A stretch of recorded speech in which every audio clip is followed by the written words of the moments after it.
Thank you for coming, everyone, to the 2020 annual Strong Farm Annual Meeting. I'm Brian Matola, the president. So we'll move right down the agenda. It's nice, the breeze here. Can you guys feel the breeze over there? Probably not. Go like this. So there's minutes of the meeting from last year attached. Is there a motion to accept the minutes of the meeting? Polly makes the motion to accept. Any second? Second. Wendy seconds. All right. Is there any discussion about the minutes? Anything anybody wants to change, et cetera, et cetera? Gordon Gibson called me and said I had the wrong date on the one that I mailed out, so I fixed it. Okay. The date on this one is correct, right? Yeah. 28th? Okay. Where's that? All right. All in favor of the minutes as printed? Aye. Aye. Any opposed? There are no opposed, I see. Any abstentions? No abstentions. All right. Next, we'll have the treasurer's report. Claudia, please.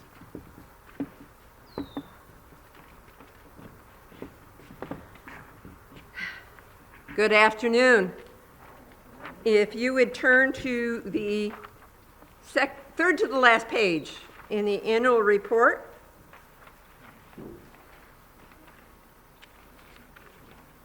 You'll see our statement of financial position. It tells you how good we're doing. And last year we were very, very blessed to meet and exceed our goals of supporting the farm. We were very blessed with our direct campaign of securing the monies needed to get our 2 pastures back. And we're very, very thankful for the community support. It was outstanding. And you'll see at the bottom what some of our large sources of income outside of the direct campaign were. If you recall, in fiscal year 19, this past one was fiscal year 20, we had a matching grant, so that money donation came in at $76,000. That is beyond, again, the direct campaign. That was a single donation. We continue to have grants come in, and we did the viability grant, and that helped purchase the raised beds that you see throughout the farm. In Faith Foundation and Thrivent, that was a matching grant. We haven't gotten the match yet, but $14,000 was given through that. That is money, the match was 50 cents on every dollar. And we also had another grant from the 1772. And these monies were used for the barn. And we've also finished the fence this year due to all those donations. Thank you, thank you. Our major expense is payroll. But we're meeting it, or had been meeting it, until this year with COVID and not having our outdoor programs and such. So, any questions? If you want to know a particular line item, I do have the computer with me if you'd like to ask me a specific question. Thank you very much.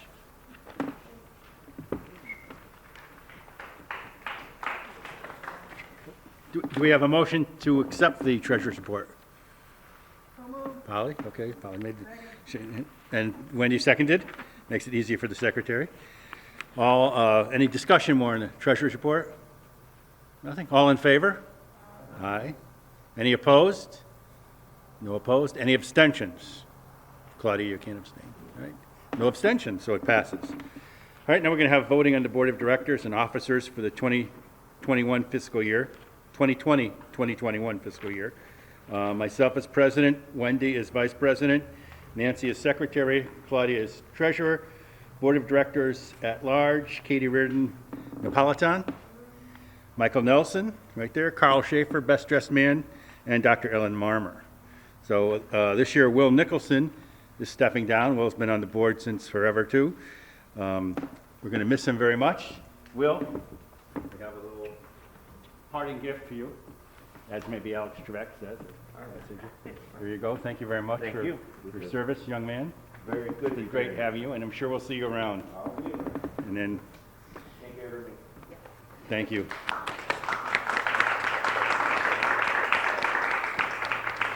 And Katie's new, so Katie, maybe you could give a few words about yourself? You can, if you'd like. Yeah. Please. Everyone could hear them online. So I've been volunteering with Nancy for about 6 years now. I've had some adventures on the farm with Nancy. If you haven't heard, Nancy and I got locked in the chicken coop together, cleaning out the chicken coop. Nancy's favorite story is the year I took down the corn stalks with my little Dodge Neon. I piled them all in my trunk and drove them from the field all the way around the back of the barn. So I'm excited to be joining the farm and helping out with things that need to be done around here. Thank you. All right. Are there any other nominations for membership? Any other nominations? Any other nominations? All right, we'll close the nomination. Can someone make a motion to move the slate as read? All right. And second? Ollie. All right. Any discussion? No discussion. All right, all in favor? Aye. Any opposed? No opposed. Any abstentions? No abstentions. So that's the slate. Thank you very much. Congratulations, everyone. All right, old business. Yes. What a year, what a year. I started to write down notes on what happened. So I started working my way backwards. This year I started from last week. Last week we got all the plaques up on all the rails, and we also got things are still on hold. We don't know, but we still are having our raised bed gardening one night a week, Wednesday night, after our chicken program, which is in its 8th year, maybe. So they're going good, but small groups, distance and all that kind of stuff. The 4-Hers are back. They've been meeting here at a socially distanced. We got enough room that everybody can spread out, so that's nice. So that's in June.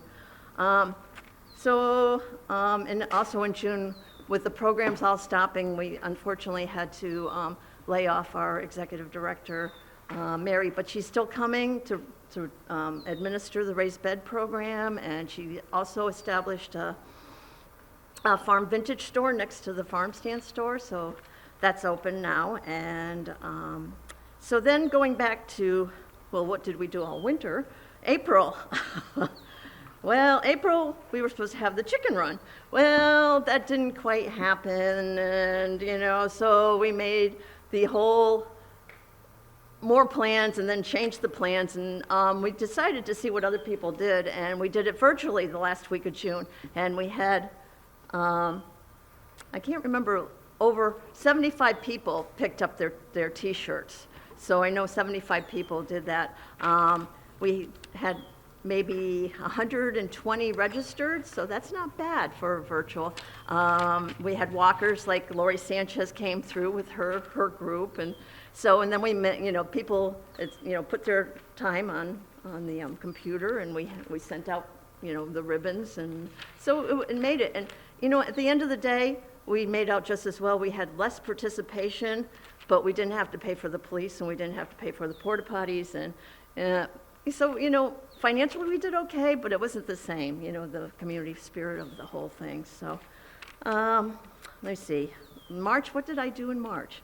Well, March was kind of closed down, so I decided to put a list together of everybody that had anything to do with the farm for the last, since the very beginning. I have 248 names in that list, and I'm still working on that. So that's one thing. And then a grant came up with the Department of Ag, their viability grant that we've gotten twice. They had an extra extension on it, so it took me 3 weeks, and I wrote that grant, and then a couple other little grants from the CARES Act came up. So it was that's kind of what we did then. And Mary was home, kept on planning, because we said don't stop planning. We never know, things might happen. So let's see what happened. Okay, so now we're back to June. June, the store opened, and we're doing better than ever than at the store. Sales is up 1/3. So, from that, and it's exciting, and Judy's happy about that. She runs our store. So that's June, and we went through the winter. So we go back to October with the Harvest Festival, I think. Oh, the taking back of the land. That happened in November. We did a direct mailing. The Meeting House Hill LLC, Connecticut Farmland Trust, and Strong Family Farm all got together, and they needed 100,000. So we got 500,000 from the community, from like grants and things like that. But the community came up with 500 people donating, about 500 people, and we came up with the money that we needed. So that was like a miracle. That never happens, and it shows how much the community cares and supports the land. Also during the winter, late winter, early spring, trails had to be put in. So we had clearing going on at the things, and if you want to take a walk, if you're not too allergic to poison ivy, there's 2 trails that go up on the West Street one on the West Street property and one on the Hartford Turnpike property. And up at the top of the Hartford Turnpike property, my brother put in stone benches so you could sit there and enjoy the view of Hartford and the church and downtown. So that was exciting. Also in October, we had the Harvest Festival. Over 400 people came through here. It was wonderful. And we couldn't get a food truck, so we got our own food truck. We borrowed the one from the town, and it was exciting. We really enjoyed that, and everybody had a good time. It was a beautiful day, and the Scarecrow contest had more people than ever. Last summer, we had activities going on during the whole summer. We had animals on the farm on Sundays, but we also had coordinating different workshops. Claudia did a canning workshop. We had invasive insects, invasive plants. We had kids made fairy villages. So it was a fun summer last summer. And that takes us back to the last annual meeting, which was the end of July. So, I forgot the orchard. I forgot Taylor. Taylor was a student of mine at Ellington High, and Taylor is a veteran from Afghanistan, and he's also taking plant science at University of Connecticut. And through connecting with them again at the Harvest Festival, they were volunteers. He did an internship on the orchard, and he's still working on it. And we're hoping that it looks greener down there if you could see it over the hay than it's ever been. So the orchard's being taken care of professionally this year. So that's exciting too. I must have left out something because, it never stops. This farm just keeps going, and we're also appreciative of it. And financially, it's amazing that we've come this far in such short time. It's only been 7 years, so we're going into our 8th year. So it is amazing. And so now we're looking to the future. McLean Foundation?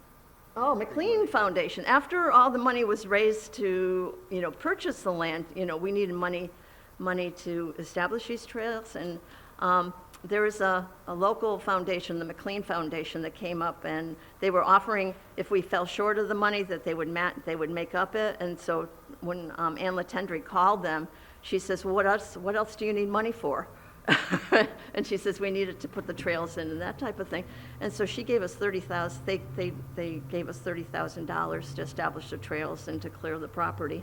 And we're contracting with High Tone Farm to bring the property back to prime agricultural use. So we have corn growing and hay.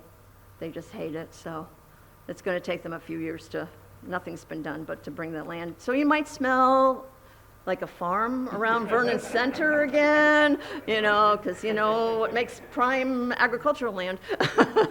So, don't be surprised, it won't last long. So thank you, High Tone Farm. Anything else I left out? Animals on the bottom. Yeah, I mentioned that we did the summer with animals and all that. And maybe again, Asakita Farm will bring them over. And now we're looking to the future, so Wendy's going to just kind of give you a quick future look. Thank you, Nancy. I didn't know I was going to be speaking today. I was so busy with the COVID-19 hair growing contest. But, our programming, of course, has to be very fluid this year. Stops and starts, not quite sure where we're going. We know where we've been, and it's all been great. So we're still planning. And we realize that there are a lot of kids at home this summer who don't have a lot to do and a lot of places to go. So we've been racking our brain.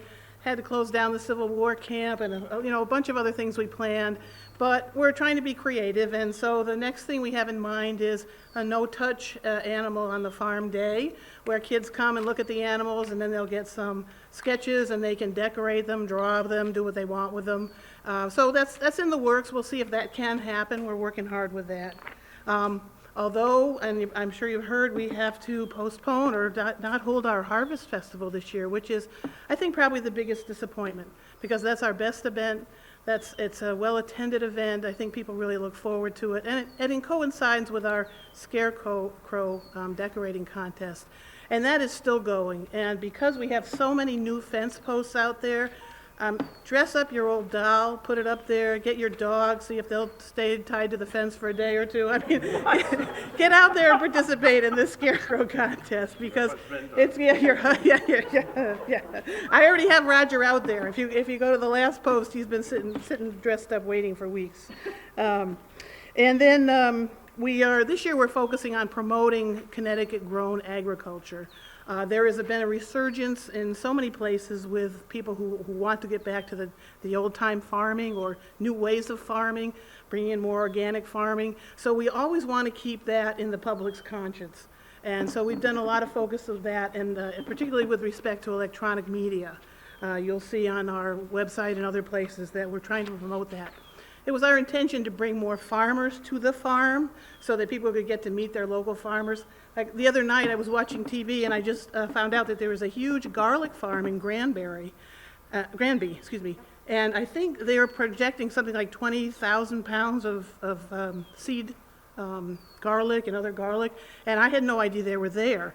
And they're being deluged because people are so excited about gardening this year, backyard chickens this year, and so we try to stay fluid with those programs. And then, of course, we have visions for the future. Let me just review what they are. You're sitting in the hay barn, right? We've been here for years now, and work has gone on. You can see the structural modifications that have been made in the back to give the barn some more support, and there's more work to be done, and hopefully there are going to be doors in the back that will open.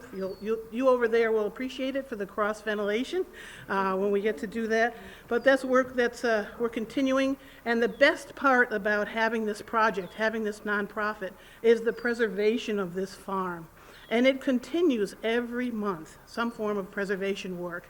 If you look up, you'll see the windows that were put in. If you look outside, you'll see the painting. If you look below your feet, you'll see the new flooring. And this barn is in really great shape, and that's really one of the major goals. And of course, we do have visions for this place too. It's become a real community hub in the first place because of so much programming going on, and because we have the store, and because there are events for people who not necessarily associate themselves with farms, like runners. And the Civil War Kids Camp.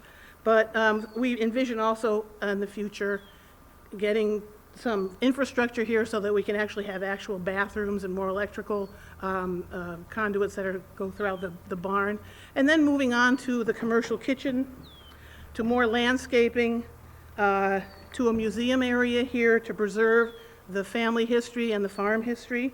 And then turning some of the structures that are here on the farm into other things. For example, the yellow garage in back of actually in front of the barn, could be an office space, it could be a rental unit, a lot of things. So the good news is that the money is keeping pace with our projects. Of course, we could spend it a lot more and do it a lot faster, but I think it's brilliant that people have worked so hard and volunteered so much of their time and energies so that we are keeping up with progress every single month at this farm. So good job, folks. Keep going.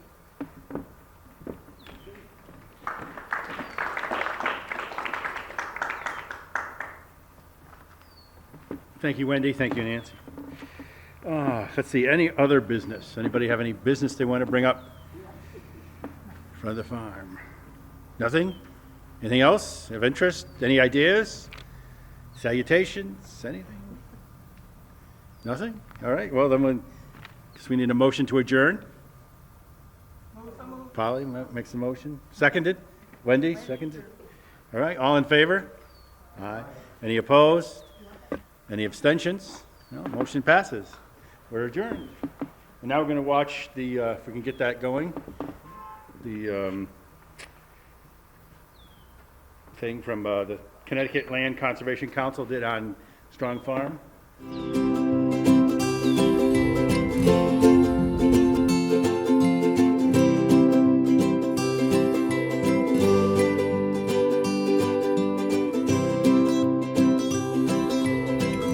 A builder by trade, Nathan Morgenstrong came to Vernon from Glastonbury and built the house and purchased the land around it in 1878 with his wife's money. His son, Norman Hollister Strong, purchased the additional land at the turn of the century, and I might note, with his wife's money. They all married well. 3 generations followed. There was Nathan Morgenstrong, Norman Randall Strong, and Morgan George Strong. Norman Strong passed away in 2010. The next year was the last year after 50 years of raising turkeys that production stopped. Morgan Strong moved to the western part of Virginia for cheaper living and open space, leaving myself and my mother the house and the barn on West Street. When the Strong family made the difficult decision to sell the land, developers started calling. But then a group of 7 neighbors stepped in to take the land off the market using money they had raised along with their own savings. The group of neighbors called themselves Meeting House Hill LLC in recognition of the farm as the historic site of the first meeting house in Vernon. If it wasn't for Anne Latendre, who was passionate about preserving the farmland, the land would have been lost to developers. We made the perfect tag team. Our combined connections and experience came together, and now the Strong pastures will always be in agriculture. Funding to preserve the farm came from federal, state, town, and private sources. State funding from the Department of Energy and Environmental Protection was crucial to saving Strong Farm.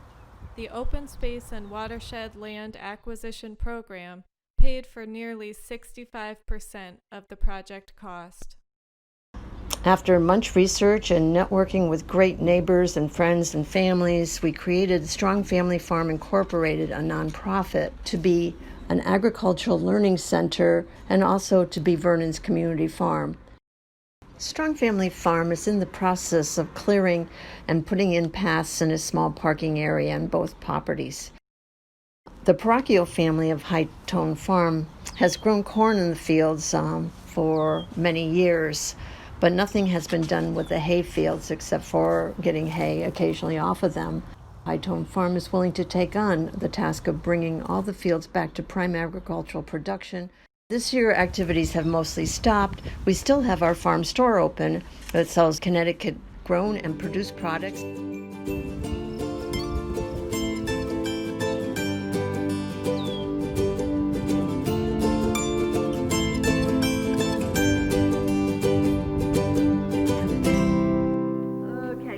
Land Conservation Council is a lobby, kind of. They go and they take, they preserve a lot of the farmland in Connecticut, not just farmland, I think open space too.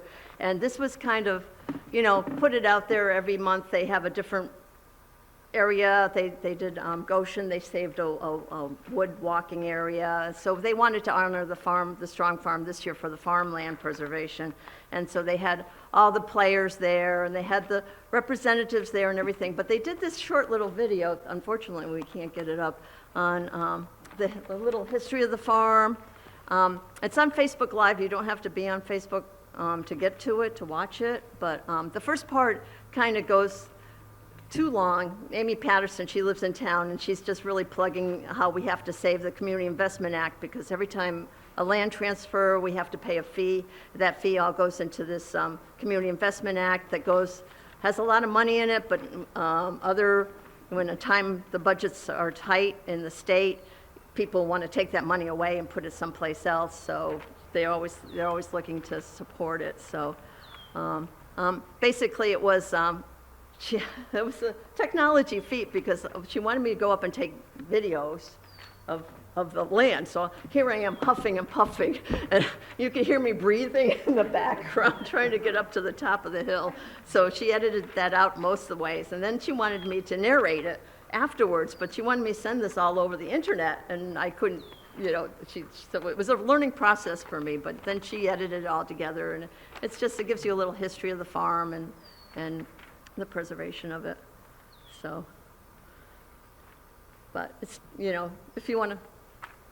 We'll play it after the meeting. Yeah, we can play it after the meeting, after we go. Well, I'm gonna go get the ice cream now, so everybody, and if you want some more water, just ask. So the meeting is adjourned, and I thank you all for coming tonight. Thank you. Yeah. What, anybody questions on this? No? Thank you. Thank you. We're still, also, I've got to put a plug, we're still working for more board members and more steering committee members, so if anybody knows of anybody, or if anybody would like to, we're more than welcome more input. We're going to miss Will and his input, and he's been with us from the start, but he's not going away. We really do want to thank everybody because we get great support from the community. Yes. And this is like part of the Vernon community, Yes. Strong Farm. We It has are. been for as long as Vernon's been Vernon. Yeah, basically. Can we just do one more thing, and that is explain the sign? I don't know if you saw it, when you come over here, there's a brown sign before you make the left onto West Street Oh, Road. yeah. Oh. Nancy just gave me the story of that. Garden Barn had approached us, Garden Barn had approached us at one time and said, we'd like to have some kind of a sign that indicates where you are, where we are, and so forth. And so they said they just have had a lot of trouble with the state. So I don't know who actually did the work on getting the sign up there, but there's a sign as you turn into the street. It's a brown sign. It says the Historical Society and Strong Family Farm. War Museum. So I looked at it after it just went up, and I thought, this thing is all bashed. Why did they put it up like that? And Nancy, Mike Winkler did it. Okay. And so what Nancy told me today was that shortly after it went up, somebody bashed into it and tore it and dragged it down the street. So if you look at it, it looks like it's been through something. And that's the story behind that sign. So it's a brand new sign. It shows where the farm is. It's great to have that designation. And now we know that it's weathered. Okay, thanks.